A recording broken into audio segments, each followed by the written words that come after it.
Oke, saya Budi Ismanto, produser dari film Anjika 1995. Baik. Tanggal 3 April kita sudah memasuki masa pengambilan gambar ya, Mhm. syuting pertama. Yang mudah-mudahan di tanggal 2 Mei sudah selesai Mhm. pengambilan pertama. Setelah selesai tahap syuting, kita masukin tahap pasca produksi Mhm. mungkin antara 2 sampai 3 bulan. Mhm. Insya Allah kalau sudah selesai tahap produksi, film ini selesai diperkirakan di bulan Oktober lah, Baik. sudah selesai. Oke. Iya. Baik. Pertama dulu, sebenarnya film ini kan sebelum tahun 2020 itu sudah mau digarap. Mhm. Tapi karena kita kena pandemi Covid, terpaksa ditunda gitu ya. Mhm. Kemudian baru kita mulai lagi di bulan November 2022 kalau nggak salah ya. Oke. 2022 kita garap kembali, Mhm. kemudian sampai sekarang. Kesulitannya tentu saja pada saat kita mengadaptasi novel Pidi Baik dengan judul Anjika. Itu Iya. waduh, susah ya. Susahnya Mmm. apa ya? Ada hal-hal yang memang sifatnya menjaga ruh dari novel itu sendiri, misalnya karakter Dilan, karakter Anjika seperti apa, kemudian dengan kebutuhan sinematografi.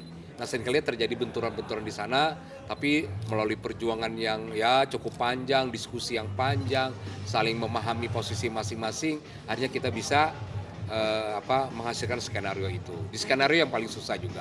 Kemudian pencarian atau pemilihan pemain itu Mmm. juga susah.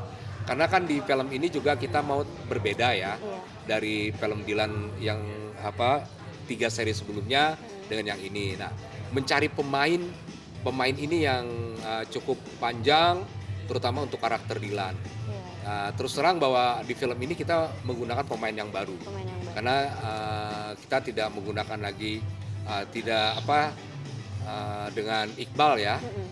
Kita mencari, tapi kan di dalam film itu Dilan itu kan karakter ya, Mhm. tokoh.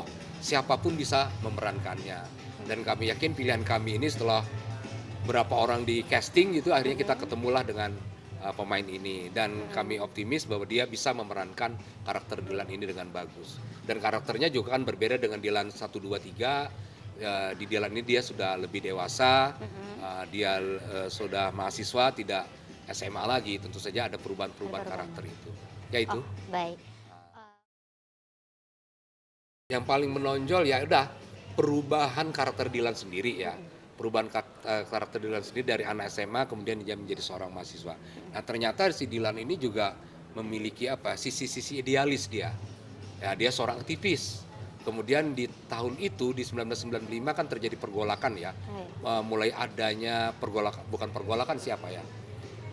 Politik ya, politik yang memanas, mulai ada upaya-upaya pelengseran kekuasaan Pak Harto sebagai presiden ketika itu. Nah, di sanalah Dilan muncul sebagai salah seorang aktivis yang juga memperjuangkan demokrasi, memperjuangkan kesetaraan sosial, masyarakat dan sebagainya. Itu yang membedakan Dilan yang ini dengan Dilan Sebelumnya. sebelumnya, itu sih. Baik untuk Kemudian tokoh Ancikanya juga jauh berbeda dengan Milea gitu loh. oh, oke. Ini kita mencari tokoh sesuai novelnya itu kita jadikan seorang tokoh wanita yang mandiri, Mhm. kuat gitu ya, tidak melankolis kayak Milea gitu kan, berbeda.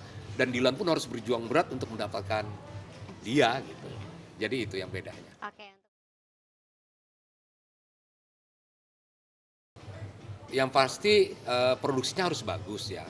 Artinya secara filmnya harus bagus. Yang kedua ya harapan kita film yang ini film Anjika 1995 ini disukai Mhm. dan banyak ditonton orang. Baik, Itu sih, amin. ya. Oke, Pak. Oke. Oke. Terima kasih Pak Budi. Makasih. Harapannya gimana, Pak? Aduh.